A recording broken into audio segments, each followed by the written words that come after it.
5-6 to 1 reporting in service, starting mileage 7395, 7395. Officers Perkins and Walter.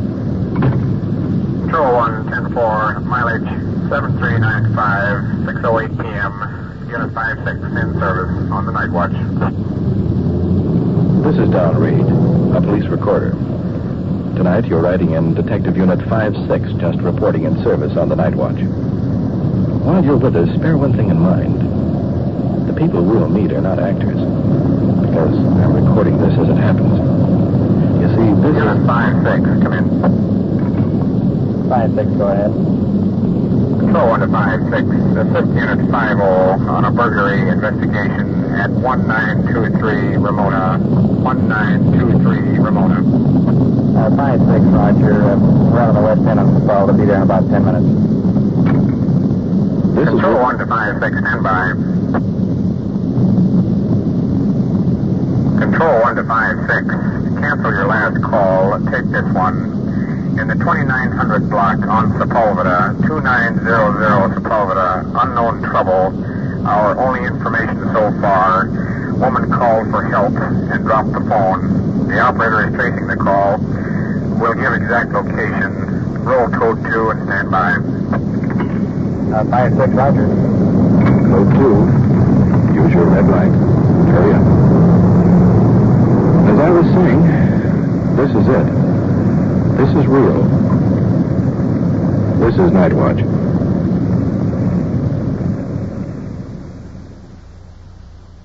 Nightwatch, the actual on-the-scene report of your police force in action. There are no actors. There is no script. Every voice, every sound is authentic. The investigations are recorded as they actually occur. Nightwatch, presented with the cooperation of the Police Department of Culver City, California, W.N. Hidebrande, Chief. We switch you now to Detective Unit 5-6, somewhere in the field, and to police recorder Donn Reed.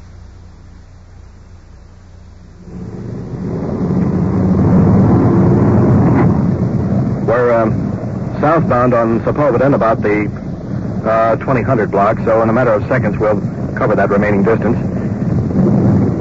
At the moment, there's just a bit of confusion because we don't know exactly where we're going or what to look for when we get there. As soon as the telephone company can pinpoint that call, Control 1 will radio us. Now, at the present time, we just have the approximate location.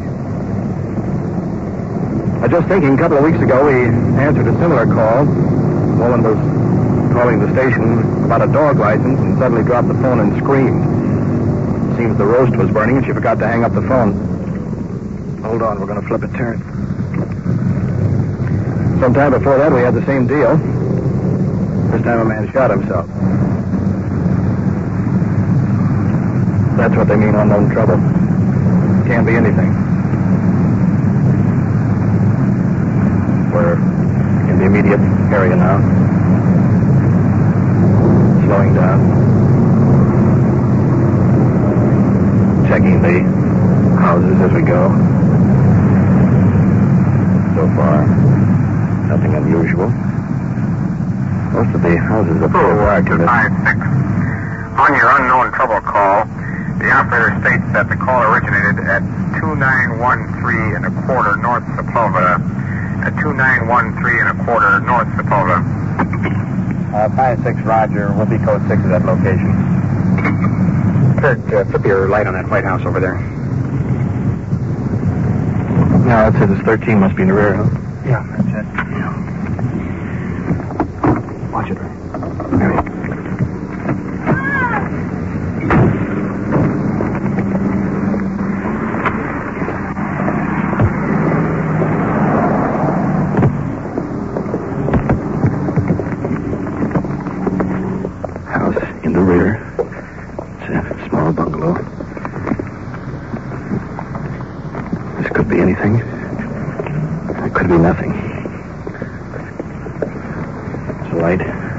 Burning in the hallway. I'll keep the back covered just in case. Detective Walter to the rear. We'll go in the front with Sergeant Perkins.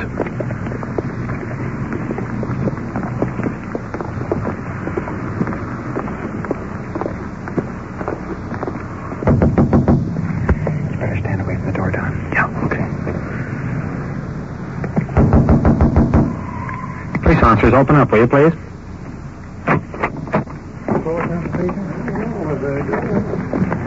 Nice. Look at him. We had a call. We had a call coming in from this address here, and the phone hung up. Yeah. Have a drink? No. Everything okay? Did anybody here call the station? Man, intoxicated. Says everything's okay. Nobody. I'm the one called. Wife coming out of the bedroom. Oh, he was drinking. Armed with a coffee pot. He was going to jump in the car and run off. Said he was drunk. Just because I was late getting home with the children, I took him to the fair. He knew I was taking him to the fair. And for the first time in his life, I took him to see the show. They had a circus. And I called him and he said, well, just stay long as you please. I'm plenty drunk anyhow. Well, he never drinks. And why he's doing it for some grudge against me or something. But anyhow, he started cutting up. And so when I hung up, I would have told him right away. He run out the back to get in the car. And when he did, I run behind him and took the keys away from him. When I come back, I left the receiver down. But by the time I got the key and got back in, well, he... No, we had the operator first. Yeah, I knew you would. I knew you would be up. I thought you would. I waited. I didn't pull my clothes off until later. I thought you would trace it and come on. Is everything okay? Yeah, it's okay now. He's quieted down. He's everything under control. Well, he better be. I'm beaming. He didn't think I'd call you.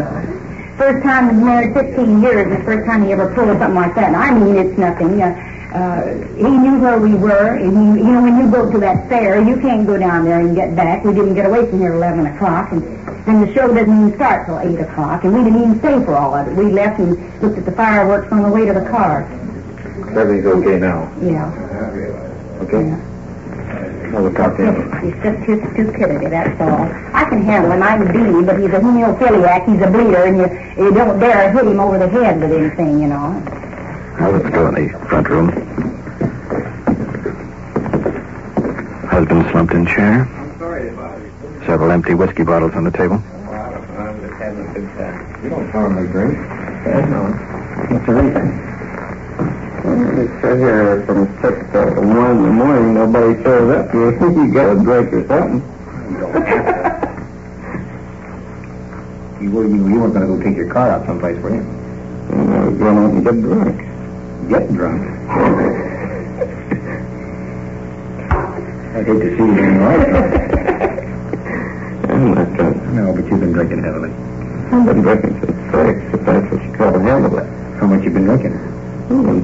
What's on the counter out there? Well, as long as you stay in your own home and... I didn't even know she called you guys. Well, don't go out and get in the car, though. Stay inside, okay? Okay. And no trouble. No trouble. All right. I'm sorry it's bothered you. No, it's not bothered. We'll see you later. We'll see you later. Bye-bye.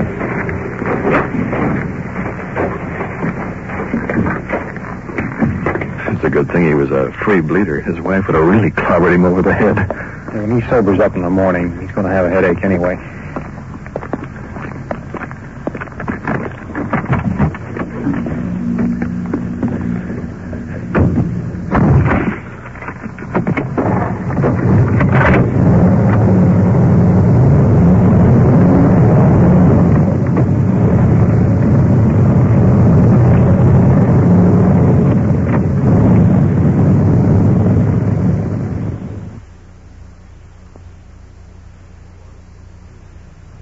Listening to Nightwatch and following the activities of a detective unit on its tour of duty. Remember, the people and sounds you are hearing are real, and the investigations are recorded in the field as they actually occur. We'll bring you the final results of tonight's action at the conclusion of Nightwatch. Each year, more millions of children throng into schools already overcrowded. If your child is to have the education you want for him, it is up to you and the fellow parents in your community to make sure your school is equal to its job. Your efforts, and only yours, will guarantee an up-to-date school for your children. And now we switch you to Detective Unit 5-6, somewhere in the field, and your police recorder, Donn Reed.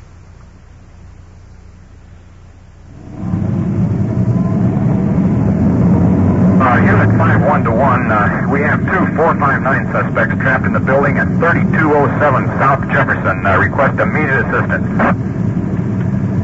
Control 1-5-1, stand by. All units in the vicinity. Officers need assistance at 3207 South Jefferson. 3207 South Jefferson.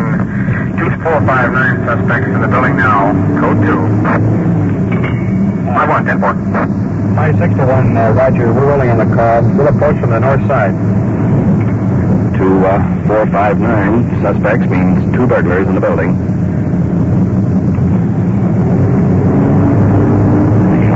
Very high rate of speed. Recognize that address. Had an attempt burglary there a few weeks ago. It's a large bottling plant scattered over several acres. Apparently one of our uniform cars has two suspects trapped. And knowing this layout, every second counts. There's 1,000 places to hide.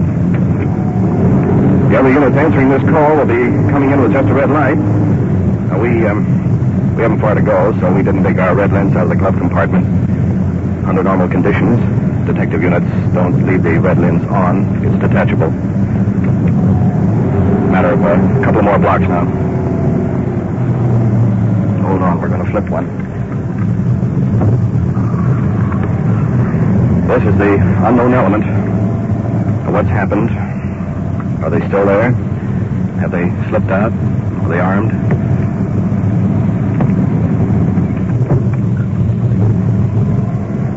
And we're approaching the plant now. Cut our lights. It's getting into a stop. Uniformed officer guarding the door. Guns are out of holster. Fingers on the safety catchers. Let's go. Burglar trapped in the building. He took started hammering on the safe in there, and we heard him as he come up. He's in here somewhere. Yeah, he hasn't had a chance to get away. I don't think we can find a light switch. All right, here's your picture. Hammering on the safe. We're out in the dark yard now. Officers on both sides. Guns out. Can we have one up this way? Large bottling plant. Whole series of trucks lined up. We're walking along in the dark. You can hear the officers shouting on both sides. We're watching the trucks on both sides. There go the lights on. Now they're switching the lights. This will help us determine if he's in here. We're all police officers out here. Anyone hiding in there, come out with your hands up. We'll have to dig him out. Here comes another police unit rolling in over on the other side. Going in among the trucks. Large stacks of bottles. Must be 30 feet high. A couple of officers. Perkins is up on top here. Did we hear this? Well, he's still around here then. Only information. Suspects were attempting to break open the safe. Check all these trucks. Oh, yeah. What'd you do, cut your hand? Yeah, I got a cutter on the barbed wire going over. Sure he didn't slip out, huh? I don't think so. He did. He was awful fast. Water is on the roof. Passing the word. Detective Walters up on the roof. Just a matter of identification. Hey, Roger, look out down the alley here. Going west, right down here. Car just took off. Ronnie? Car just took off going down the alley. Where about? It's going down this way. One spot. Let's get back to our car on the double. Walters piling off the roof. Let's get back to the car.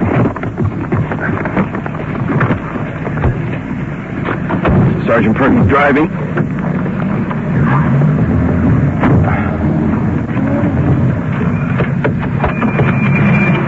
What's kept you? Well, that post I used to get up on the roof? Yeah?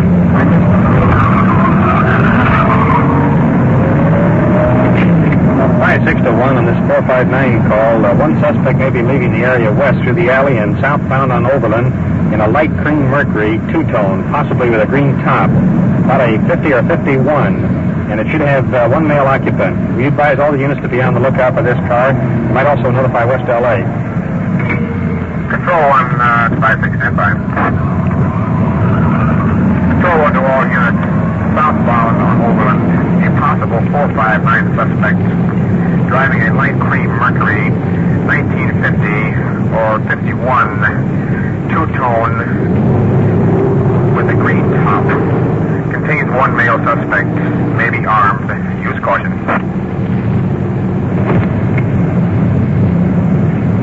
We're skirting the plant to get on the road taken by the suspects heading south.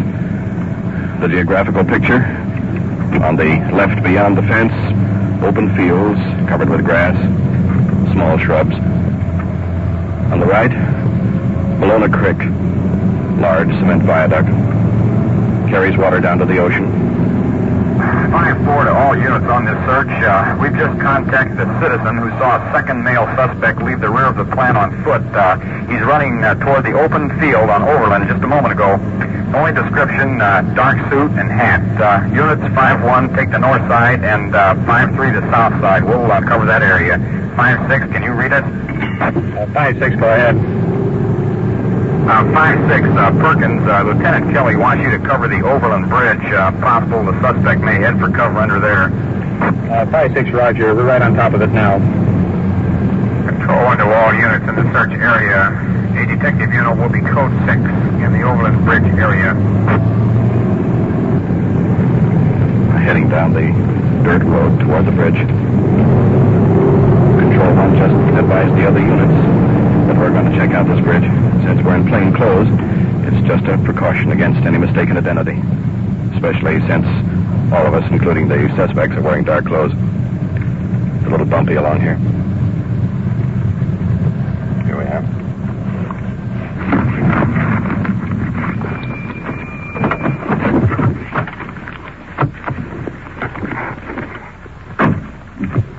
Perk, you want to check out the creek bottom, and we'll take the girders over here by the bridge. Okay, Perk. Well, let's make our way down now onto this bridge, going down the side of the creek, right down the side of the mountain. Way in the background, calls to come over our speaker. We're getting quite a ways from them now, making our way down through the dark. Frogs off there along the creek bed. Boy, it's dark out here. I dare put a flashlight on. At the moment, get a chance to look under there. Should we flush him out? The eyes wouldn't be accustomed to the light. The second flash, I'll be a good shot. And tomorrow's my day off. Now we're in a cemented area, going down on the bridge. It's dark, pitch dark under here. Hold on, here we go. Under the steel girders. Now we can use a flashlight. Sergeant Perkins off way up, climbing into the overhead beams. See if anyone could be up under there. Up about 50 feet above us. There's a car shoot over the top of our heads here with these overhead beams, making our way along. Now we're on the other side, and we're out in the open now. Along the creek, probably can hear the water moving on out toward the ocean. Perkins over on the left, he's got his light out, checking some small shacks, wood piles. Well, I guess this is what they call legwork in the business. Let's go back and make our way underneath here again. Down in the dark cavern underneath this bridge. Where they've crossed. Very difficult to walk. It's about a 45-degree angle.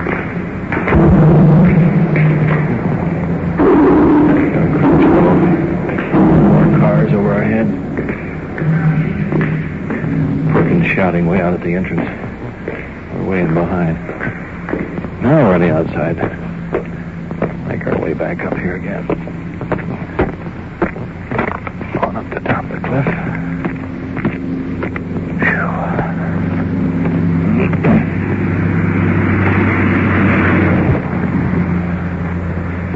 Well, I know why I joined the Air Force in the last war. Well, back to our car again. Well, we proved one thing. He isn't under the bridge anyway. What are you puffing for? I'm out of shape. Well, uniform cars have got the area surrounded. It's going to have to show sometime. Kurt, let's get back to the plan. Check out that safe he was working on. Yeah.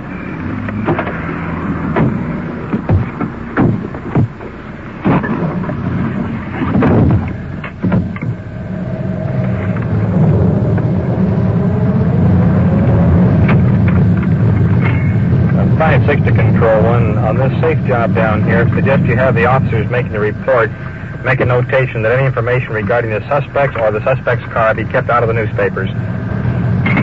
Control 1 to 5610-4. We'll make a notation to that effect. KMA 394. Well, the object of that, of course, was to keep what information we do have out of the newspapers so that the suspects will not have any advantage. Now, let's get back to the plant and check out that safe.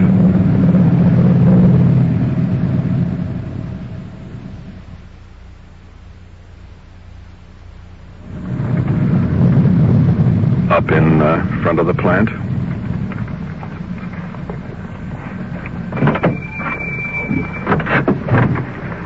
Bring my flashlight, will you, Kurt? Okay.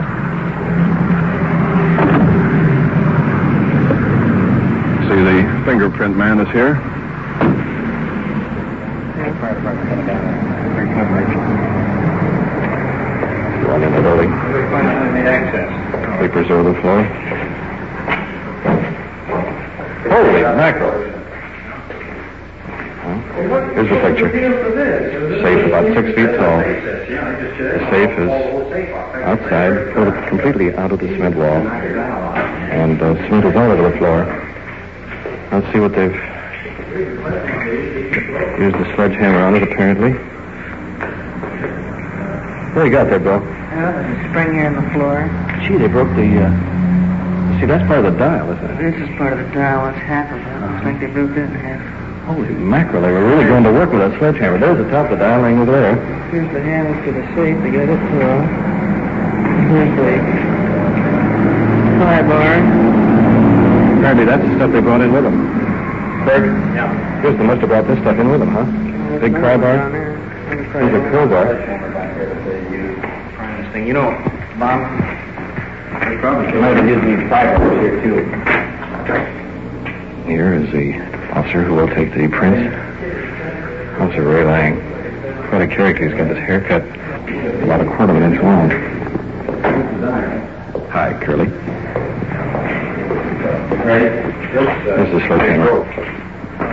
Faster, but you might, just possibly. Well, the handle's got a good shiny surface, so if there's anything there, we ought to be able to develop it. Let's now get hold of Hidebrande and get some pictures off the back, too. Okay, fine. Let's move on out. Every one of these windows open. There's even one open in the other office. I don't know why they get knocked over. The guys wouldn't even have to come through that.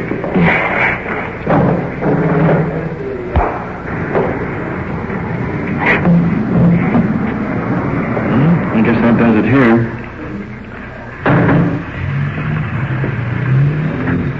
Walter, Perkins, heading for the car.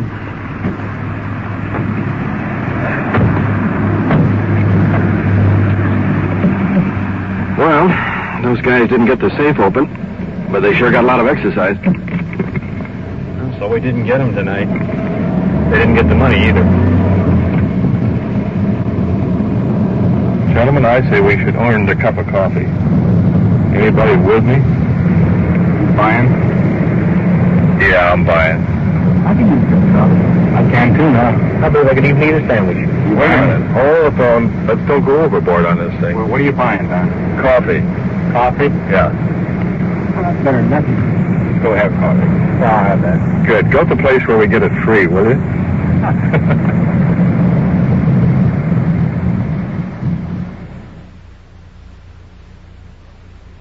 What you have just heard is real. Recorded as it actually happened on the Nightwatch.